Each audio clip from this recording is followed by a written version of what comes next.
forever on fire. CM ವಿರುದ್ಧ ಮೂಡಾ ಹಗರಣದ ತನಿಖೆ ಈಗ ಮೈಸೂರಿಗೆ ಶಿಫ್ಟ್ ಆಗಿದೆ. ಸಿಎಂ ಸಿದ್ದರಾಮಯ್ಯ ವಿರುದ್ಧ ಮೂಡಾ ತನಿಖೆಗೆ ಆದೇಶವನ್ನ ಜನಪ್ರತಿನಿಧಿಗಳ ವಿಶೇಷ ಕೋರ್ಟ್ ನೀಡಿದೆ.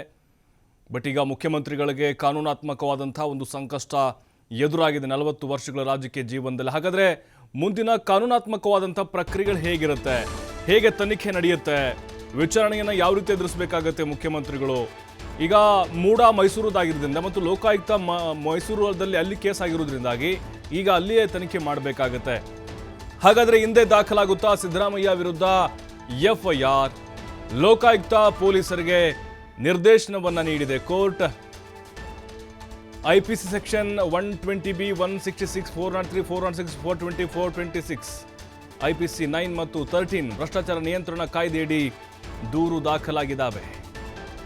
1988 ಮತ್ತು 34 ಭೂ ಕಬಳಿಕೆ ಕಾಯ್ದೆಯಡಿ ಕೂಡ ದೂರು ದಾಖಲಾಗಿದೆ. ಮೈಸೂರು ಲೋಕಾಯುಕ್ತದಲ್ಲಿ ಕೇಸ್ ದಾಖಲಾಗಿದ್ದಾವೆ. ಸ್ನೇಹಮಯಿ ಕೃಷ್ಣರ ದೂರಿನ ಅನ್ವಯ ಹಿಂದೆ ದಾಖಲಾಗುವಂತಹ ಸಾಧ್ಯತೆಗಳಿದ್ದಾವೆ.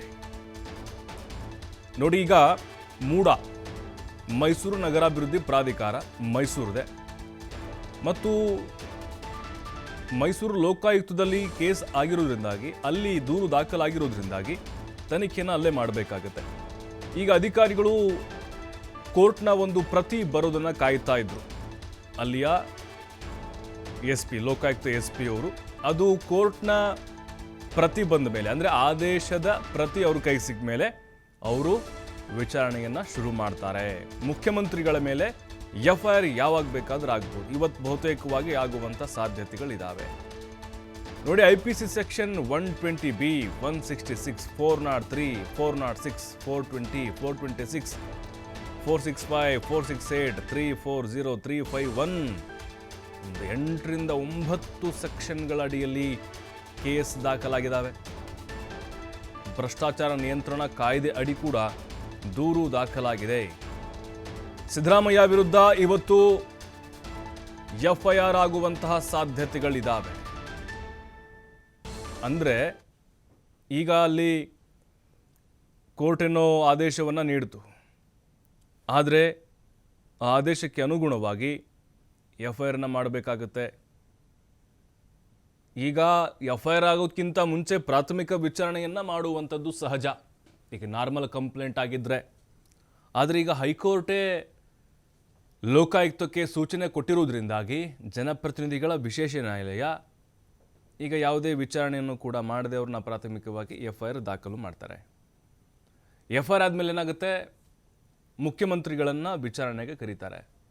ಸ್ವತಃ ಸಿದ್ದರಾಮಯ್ಯನವರು ಲೋಕಾಯುಕ್ತ ಕಚೇರಿಗೆ ಹೋಗಬೇಕಾಗತ್ತೆ, ವಿಚಾರಣೆಯನ್ನು ಎದುರಿಸಬೇಕಾಗತ್ತೆ. ಈಗ 3 ತಿಂಗಳು ಅವಧಿಯನ್ನು ಕೊಟ್ಟಿದ್ದಾರೆ, ಕಾಲಾವಕಾಶ ಕೊಟ್ಟಿದ್ದಾರೆ. ಕಂಪ್ಲೀಟಾಗಿ ವರದಿಯನ್ನು 3 ತಿಂಗಳು ಅಂದರೆ ಡಿಸೆಂಬರ್ 24ರ ಒಳಗಾಗಿ ಸಲ್ಲಿಸಬೇಕು ಅಂಥೇಳಿ. ಹಾಗಾಗಿನೇ ಈಗ ಲೋಕಾಯುಕ್ತ ಪೊಲೀಸರು ಎಲ್ಲ ತಯಾರಿಗಳನ್ನು ಮಾಡಿಕೊಳ್ತಾ ಇದ್ದಾರೆ. ಅಂದರೆ ಇದು ಮೂಲ ಜಮೀನು ಯಾರದ್ದು, ಅದು ಸೇಲ್ ಡೀಡ್ ಆಗಿರ್ಬೋದು, ಗಿಫ್ಟ್ ಡೀಡ್ ಆಗಿರ್ಬೋದು, ಎಲ್ಲ ಪ್ರಶ್ನೆಗಳನ್ನು ತಯಾರು ಮಾಡಿಕೊಂಡಿದ್ದಾರೆ ಮುಖ್ಯಮಂತ್ರಿಗಳಿಗೆ ಕೇಳಲಿಕ್ಕೆ. ಈಗ ಕೋರ್ಟ್ ಕೂಡ ಬಹಳ ಸ್ಪಷ್ಟವಾಗಿ ಹೇಳಿದೆ, ಮುಖ್ಯಮಂತ್ರಿಗಳು ಕೂಡ ತನಿಖೆಗೆ ಸಹಕಾರವನ್ನು ಕೊಡಬೇಕು ಅಂತ. ಸಿದ್ದರಾಮಯ್ಯನವರು ಕೂಡ ಬಹಳ ಗಟ್ಟಿಯಾಗಿ ಅದೇ ಧಾಟಿಯಲ್ಲಿ ಅಬ್ಬರಿಸ್ತಾ ಇದ್ದಾರೆ, ಯಾವುದೇ ಕಾರಣಕ್ಕೂ ಹಿಂಜರಿಯುವಂಥ ಪ್ರಶ್ನೆ ಇಲ್ಲ, ಕಾನೂನಾತ್ಮಕವಾಗಿ ಹೋರಾಟವನ್ನು ಮಾಡ್ತೀವಿ ಅಂತ. ಈಗ ಸಿದ್ದರಾಮಯ್ಯನವರನ್ನು ವಶಕ್ಕೆ ಪಡೆಯುವಂತಹ ಸಾಧ್ಯತೆಗಳು ಕೂಡ ಇದ್ದಾವೆ FIR ಆದಮೇಲೆ, ಮತ್ತು ವಶಕ್ಕೆ ಪಡೆದೇ ಇರಬಹುದು.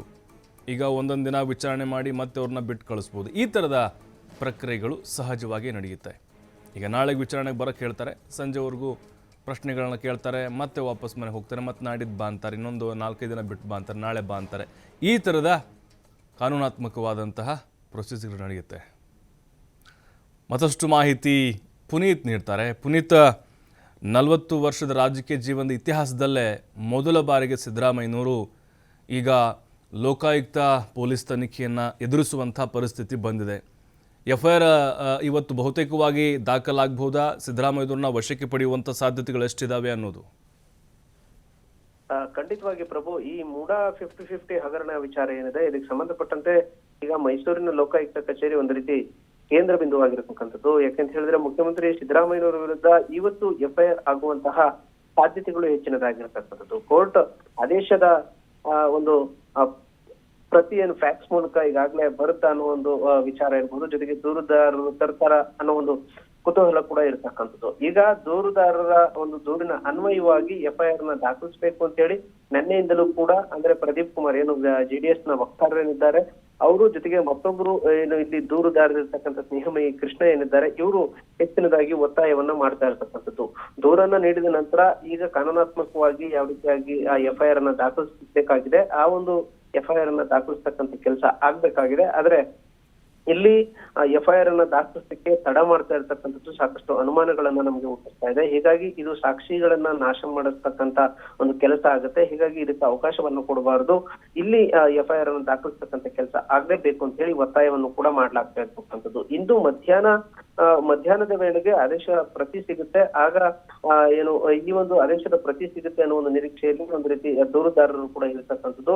ಆದೇಶದ ಪ್ರತಿಯೊಂದಿಗೆ ಲೋಕಾಯುಕ್ತಕ್ಕೆ ಬಂದು ಅಲ್ಲಿ ದೂರನ್ನ ಸಲ್ಲಿಸುವಂತಹ ಒಂದು ಕೆಲಸವನ್ನು ಕೂಡ ದೂರುದಾರರು ಮಾಡ್ತಾರೆ. ಲೋಕಾಯುಕ್ತ ಕಚೇರಿಗೆ ದೂರವನ್ನ ದಾಖಲು ಮಾಡಿದ ನಂತರ ಇವತ್ತೇ FIR ದಾಖಲಾಗುವಂತಹ ಸಾಧ್ಯತೆಗಳು ಕೂಡ ಇರ್ತಕ್ಕಂಥದ್ದು. ಹೀಗಾಗಿ ಈ ಒಂದು ಬೆಳವಣಿಗೆಗಳೇನಿದ್ದಾವೆ ಇದು ರಾಜ್ಯದಲ್ಲಿ ಸಾಕಷ್ಟು ಕುತೂಹಲವನ್ನ ಮೂಡಿಸಿರ್ತಕ್ಕಂಥದ್ದು. ಯಾಕೆಂತ ಹೇಳಿದ್ರೆ ಈ ಒಂದು ಸಂದರ್ಭದಲ್ಲಿ ಅಂದ್ರೆ ಈ ಒಂದು ಏನು FIR ಆಗುತ್ತಾ ಅನ್ನೋ ಒಂದು ಸನ್ನಿವೇಶಗಳಿರುವಂತಹ ಸಂದರ್ಭಗಳಲ್ಲೇ ಈಗ ನಾಳೆಯಿಂದ 3 ದಿನಗಳ ಒಂದು ಜಿಲ್ಲಾ ಪ್ರವಾಸವನ್ನು ಕೂಡ ಮುಖ್ಯಮಂತ್ರಿಗಳು ಇಲ್ಲಿ ಮಾಡ್ತಾ ಇರ್ತಕ್ಕಂಥದ್ದು. ಹಲವು ಕಾರ್ಯಕ್ರಮಗಳಲ್ಲಿ ಭಾಗಿಯಾಗ್ತಕ್ಕಂಥ ಮುಖ್ಯಮಂತ್ರಿಗಳು 3 ದಿನಗಳ ಕಾಲ ಇಲ್ಲೇ ವಾಸ್ತವ್ಯವನ್ನು ಕೂಡ ಮೈಸೂರಿನಲ್ಲೇ ಹೂಡಲಿದ್ದಾರೆ.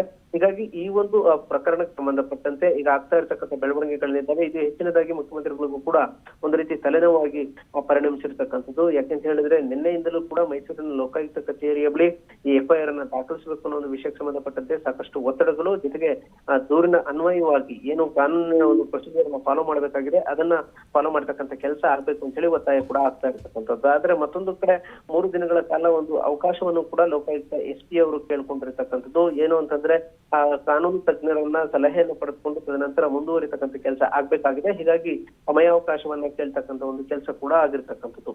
ಈ ಎಲ್ಲಾ ಬೆಳವಣಿಗೆಗಳು ಇದೀಗ ಸಾಕಷ್ಟು ಕುತೂಹಲವನ್ನ ಮೂಡಿಸಿರ್ತಕ್ಕಂಥದ್ದು. ಪ್ರಭು, ಥ್ಯಾಂಕ್ ಯು ಪುನೀತ್ ತಮ್ಮೆಲ್ಲ ಮಾಹಿತಿಗಾಗಿ.